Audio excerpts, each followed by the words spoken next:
Bengaluru traffic ಯಾರಿಗೆ ತಾನೇ ಬೇಸರ ತರಿಸಿಲ್ಲ ಹೇಳಿ. ಉದ್ಯಾನ ನಗರಿಯ ಒತ್ತಡ ದಿನದಿಂದ ದಿನಕ್ಕೆ ಮಿತಿ ಮೀರ್ತಾನೆ ಇದೆ. ಈ ಹಿನ್ನೆಲೆಯಲ್ಲಿ ನಿಮಗೊಂದು ಸಿಹಿ ಸುದ್ದಿ ಇದ್ದು, ಭಾರತದ ಮೊಟ್ಟ ಮೊದಲ ಕೃತಕ ಬುದ್ಧಿಮತ್ತೆ ಅಥವಾ AI ಚಾಲಿತ ನಗರವನ್ನು ನಿರ್ಮಿಸಲು ಕರ್ನಾಟಕ ಸರ್ಕಾರ ಮುಂದಾಗಿದೆ. ಬಿಡದಿ ಬಳಿ ಹೊಸ ನಗರ ನಿರ್ಮಾಣಕ್ಕೆ DK ಶಿವಕುಮಾರ್ ಯೋಜನೆ ರೂಪಿಸಿದ್ದು, ಸುಮಾರು 9,000 ಎಕರೆಯಷ್ಟು ವಿಸ್ತೀರ್ಣ ಹೊಂದಿರಲಿದೆ. ಈ ನಗರದಲ್ಲಿ ಏನೇನಿರಲಿದೆ ನೋಡೋಣ ಬನ್ನಿ. ಸಿಲಿಕಾನ್ ಸಿಟಿ ಬೆಂಗಳೂರು ನಿರಂತರವಾಗಿ ಬೆಳೀತಾನೇ ಇದೆ. ದಿನದಿಂದ ದಿನಕ್ಕೆ ಉದ್ಯಾನ ನಗರಿ ಮೇಲೆ ಒತ್ತಡ ಹೆಚ್ಚಾಗ್ತಾನೇ ಇದೆ. ಈ ಒತ್ತಡವನ್ನು ತಗ್ಗಿಸಲು ರಾಜಧಾನಿ ಸಮೀಪದಲ್ಲಿ ಹೊಸ ನಗರಗಳ ನಿರ್ಮಾಣಕ್ಕೆ ಸರ್ಕಾರ ಮುಂದಾಗಿದೆ. ಈಗಾಗಲೇ ದಾಬಸ್ಪೇಟೆ ದೊಡ್ಡಬಳ್ಳಾಪುರ ನಡುವೆ ಕ್ವೀನ್ ಸಿಟಿ ನಿರ್ಮಾಣಕ್ಕೆ ಗ್ರೀನ್ ಸಿಗ್ನಲ್ ಸಿಕ್ಕಿದೆ. ಇದರ ಬೆನ್ನಲ್ಲೇ ಮತ್ತೊಂದು ನಗರ ನಿರ್ಮಿಸಲು ಸರ್ಕಾರ ಮುಂದಾಗಿದ್ದು, ಇದು ದೇಶದ ಮೊದಲ AI ನಗರವಾಗಲಿದೆ. ಬೆಂಗಳೂರು ದಕ್ಷಿಣ ಜಿಲ್ಲೆಯ ಬಿಡದಿ ಬಳಿ ಸುಮಾರು 9,000 ಎಕರೆ ವಿಸ್ತೀರ್ಣದಲ್ಲಿ AI ಸಿಟಿ ನಿರ್ಮಾಣವಾಗಲಿದ್ದು, ಉಪಮುಖ್ಯಮಂತ್ರಿ ಹಾಗೂ ಬೆಂಗಳೂರು ನಗರಾಭಿವೃದ್ಧಿ ಸಚಿವರಾದ DK ಶಿವಕುಮಾರ್ ಅವರ ಕನಸಿನ ಯೋಜನೆಯಾಗಿದೆ. ಇದಕ್ಕೆ greater Bengaluru innovation and tech city ಅಥವಾ GBIT ಎಂದು ಹೆಸರಿಡಲಾಗಿದೆ. ಇಲ್ಲಿ ಏನೇನೆಲ್ಲ ಇರಲಿದೆ, ಎಲ್ಲಿ ನಿರ್ಮಾಣವಾಗ್ತಿದೆ ಎಂಬುದನ್ನ ನೋಡೋಣ ಬನ್ನಿ. ಹೌದು, ಬೆಂಗಳೂರಿನ ನಗರದ ಜನಸಂಖ್ಯೆ 1.43 ಕೋಟಿಗೂ ಅಧಿಕವಾಗಿದ್ದು, 875ಕ್ಕೂ ಹೆಚ್ಚು ಜಾಗತಿಕ ಸಾಮರ್ಥ್ಯ ಕೇಂದ್ರಗಳಿಗೆ ನೆಲೆಯಾಗಿದೆ. ಸ್ಟಾರ್ಟಪ್, IT, BT, ಫಿನ್ಟೆಕ್, ಆರೋಗ್ಯ, ಶಿಕ್ಷಣ ಮತ್ತು ನಾವೀನ್ಯತೆ ಕ್ಷೇತ್ರಗಳಲ್ಲಿ ಬೆಂಗಳೂರು ನಂಬರ್ 1 ಸ್ಥಾನದಲ್ಲಿದೆ. ಬೆಂಗಳೂರು ದಿನದಿಂದ ದಿನಕ್ಕೆ ಬೆಳೆಯುತ್ತಿದೆ. ಈಗ ಮತ್ತಷ್ಟು ಬೆಳೆಯಲು ಅದಕ್ಕೆ ಇನ್ನಷ್ಟು ಜಾಗ ಬೇಕಿದೆ.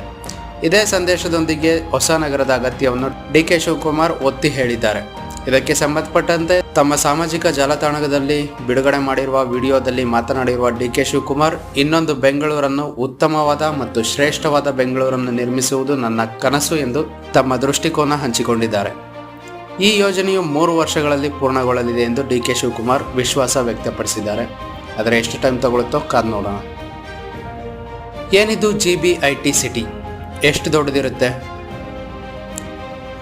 ಇನ್ನು DK ಶಿವಕುಮಾರ್ ಅವರ ಕನಸಿನ ಕೂಸಾಗಿರುವ GBIT ಏನು ಎಂಬುದನ್ನು ನೋಡೋದಾದರೆ, ಇದು ಭಾರತದ ಮೊಟ್ಟ ಮೊದಲ AI ಚಾಲಿತ ನಗರವಾಗಲಿದೆ.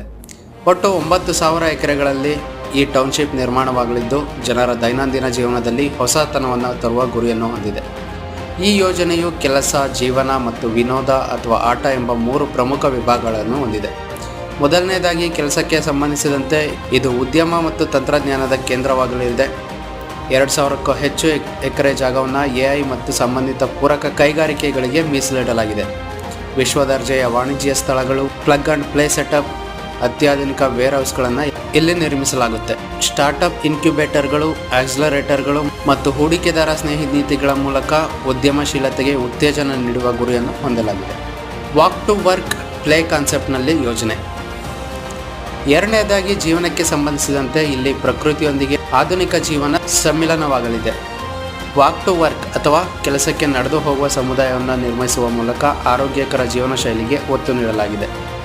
ಇಲ್ಲಿ 17ಕ್ಕೂ ಹೆಚ್ಚು ಕೆರೆಗಳು, ಅಂದರೆ 1,012ಕ್ಕಿಂತ ಹೆಚ್ಚು ಎಕರೆ ಜಲಪ್ರದೇಶ ಮತ್ತು 1,080 ಎಕರೆಗಳಷ್ಟು ಉದ್ಯಾನವನ ಹಾಗೂ ತೆರೆದ ಸ್ಥಳಗಳನ್ನು GBIT ಒಳಗೊಂಡಿರುತ್ತೆ.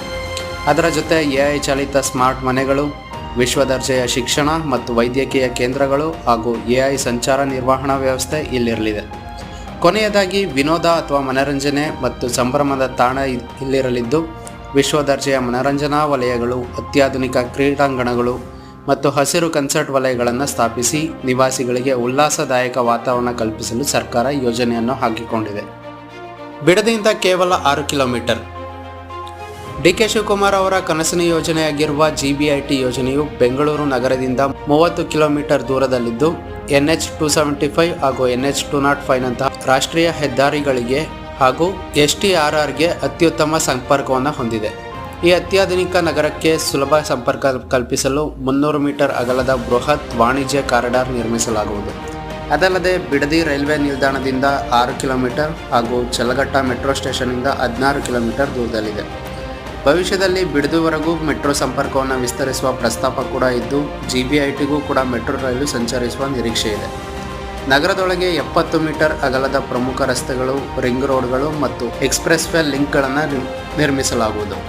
ಈ ಮೂಲಕ ಶೂನ್ಯ ಸಂಚಾರ ದಟ್ಟಣೆಯ ಸಂಪರ್ಕ ವ್ಯವಸ್ಥೆಯನ್ನು ಹೊಸ ನಗರಕ್ಕೆ ಕಲ್ಪಿಸುವ ಕನಸನ್ನು ಸರ್ಕಾರ ಹೊಂದಿದೆ. ಈ ಯೋಜನೆಯು ಐಟಿ, ಎಐ, ಸ್ಟಾರ್ಟ್ಅಪ್ ಮತ್ತು ಸೇವಾ ವಲಯಗಳಲ್ಲಿ ಲಕ್ಷಾಂತರ ಉದ್ಯೋಗಗಳನ್ನು ಸೃಷ್ಟಿಸುವ ನಿರೀಕ್ಷೆ ಇದೆ.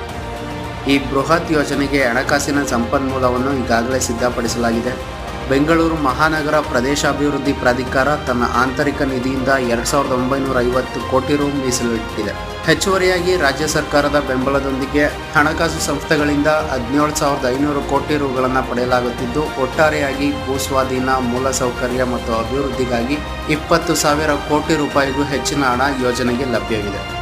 ಯೋಜನೆಯ ವ್ಯಾಪ್ತಿಯಲ್ಲಿರುವ ಗ್ರಾಮಗಳನ್ನು ಸ್ವಾಧೀನಪಡಿಸಿಕೊಳ್ಳುವುದಿಲ್ಲ, ಬದಲಾಗಿ ಆ ಗ್ರಾಮಗಳಿಗೆ ಸ್ಮಾರ್ಟ್ ಸಿಟಿ ಸೌಲಭ್ಯಗಳನ್ನು ಒದಗಿಸಿ ಅಭಿವೃದ್ಧಿಪಡಿಸಲಾಗುವುದು. ನಿಮ್ಗೇನನ್ಸುತ್ತೆ? ಈ AI ಸಿಟಿ ಸಕ್ಸಸ್ ಆಗುತ್ತಾ?